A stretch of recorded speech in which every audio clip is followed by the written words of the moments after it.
Thanks for tuning in to Multivitamin Controversy Part 2. We discussed in Part 1 some of the basic components to what we believe are difficulties and problems in this recent study that basically comes out and says that multivitamins will cause you to die prematurely or have huge complications from them.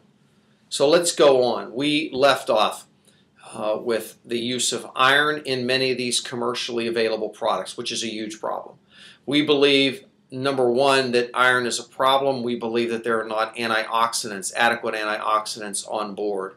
So part of the beginning of this scenario even incorporated my discussions on, did folks that were assessed and asked via questionnaires, did they begin to take vitamins in response to a medical condition that they were diagnosed with that could lead to or indicate that they would have a higher disposition towards morbidity, mortality, death, obviously. And I think that is something that's not been considered. If you're new to us, we do many of these little video teachings. They're available not only here on our website. We want you to be aware of the radio broadcast that we do on a daily basis. And if I haven't introduced myself, Joe DiMatteo, Pharmacist, Clinical Nutritionist, and Doctor of Naturopathy, Homeopath as well. And Len and I do a daily radio broadcast coast to coast. And we also attempt to do these little teachings to teach you folks what really are you hearing? What are you listening to? And to separate wheat from the chaff. What's fact? What's fiction? Multivitamin controversy. Will you die from taking a multivitamin? We covered the first three areas. Number 4, which I believe is critically important, not only just taking them when you're sick. I'm not real sure that I'm comfortable with an assessment questionnaire that asks you on the quality of your diet.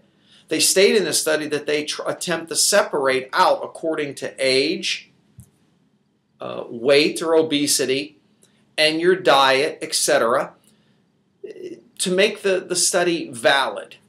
And I'm not so sure just via an assessment questionnaire that might be mailed to you or that you would respond to over the phone, such as, I'd like to ask you about your diet. Do you consume the normal 5 to 9 fruits and vegetables a day? To some folks, how do you qualify? Or what are they sure? Do you throw potatoes in there and corn? Do you consider that the vegetables of choice? And if I had French fries and a big thing of corn at dinner, do I count those two as the vegetables as opposed to antioxidant-rich and fibrous-rich types of vegetables? Yeah, I eat pretty good most of the time. Yeah, absolutely. I eat fortified breads. I eat certain foods that I believe that are good.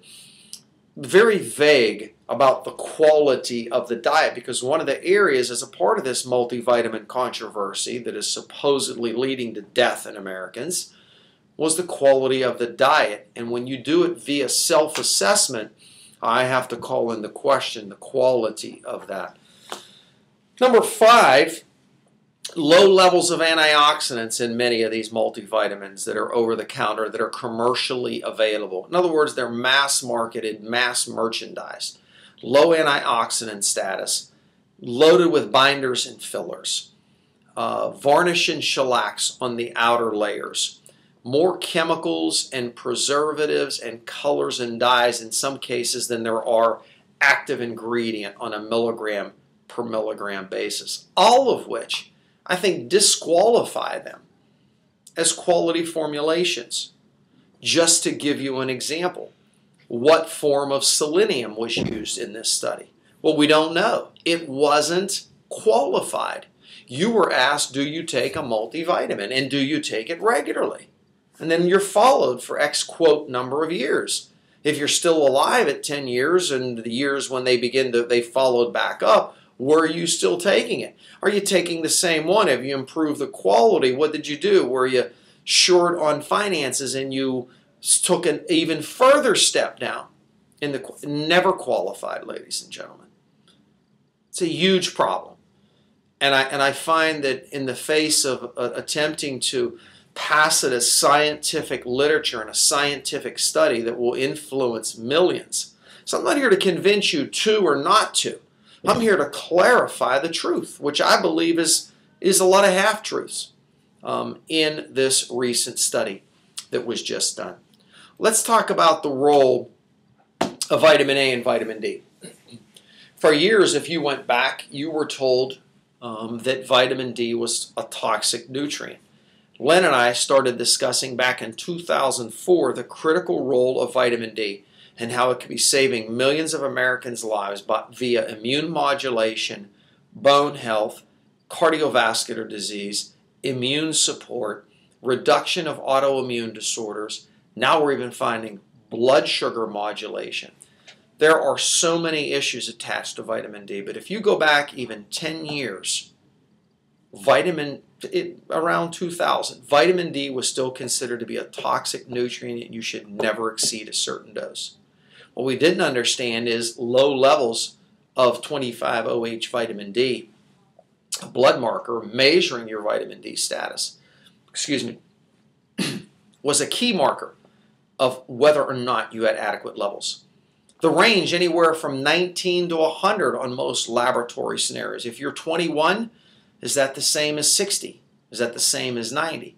Now, the literature shows that a 25-OHD level should be between 50 and 70, ideally. If you at least get to that mark of 50 nanograms, that is where you want to be. You say, why am I focusing now on D? This is a multivitamin. Because vitamin D and vitamin E hinge and synergize and play off of one another. Key role. It's never defined in this study, the role and the amounts of vitamin D and vitamin A. More than likely, the vitamin D levels were so minuscule that they were inconsequential to your health. And then yet you're told that if you took this multivitamin for X number of years, your chances of death were higher than if you didn't. Just incredible for me to believe, number one. The other part, and I believe we've covered about 7 areas now, the use, if you look at this study incorporated a time frame when there was still a huge use, and a lot of the women that were enrolled in this study were utilizing synthetic or animal-based hormones. Now that creates a huge problem. Synthetic and animal-based hormones, hormone replacement therapy, was shown to be associated with increasing incidences of breast cancer, increasing incidences of endometrial cancer when the estrogens were unopposed by progesterone, albeit they were talking about synthetics, which we do not agree with. But just for the sake of argument, synthetic and animal-based hormones being used by many of the women that were in this. And what is the role? We know that in the Haynes 2 study, it actually showed that there was it was in a 20-some%, close to 30% increased incidence of breast cancer and breast issues for women using animal-based and synthetic hormones. Huge link here. Why we are big proponents of biologically identical hormones. Biologically identical hormones are the only way to go. The role of liver health, even when you use biologically identical hormone or whatever. But once again, not clarified in the study. I think the other glaring mistake was the role of vitamin K. We understand that phytoquinone is a key component to cardiovascular health, to circulatory health. It was not defined, number one, the amount of vitamin K that was used. We know right now that vitamin K plays a key role in a lot of bodily function and systems, bone health, in reduction of osteoporosis and bone softening, but as well, and there are specific vitamin K1 and vitamin K2. And in particular, one has greater affinity for bone health, the other greater affinity for cardiovascular health. The key word, the key thought here is, nowhere in here is it defined in this multivitamin that was being used what the amount of vitamin K was. In our opinion, Len and I's opinion, a hugely flawed study. Many gaps, many holes. Many holes in this scenario. I guess my takeaway message is you've got to decipher truth for yourself. You have to define the truth.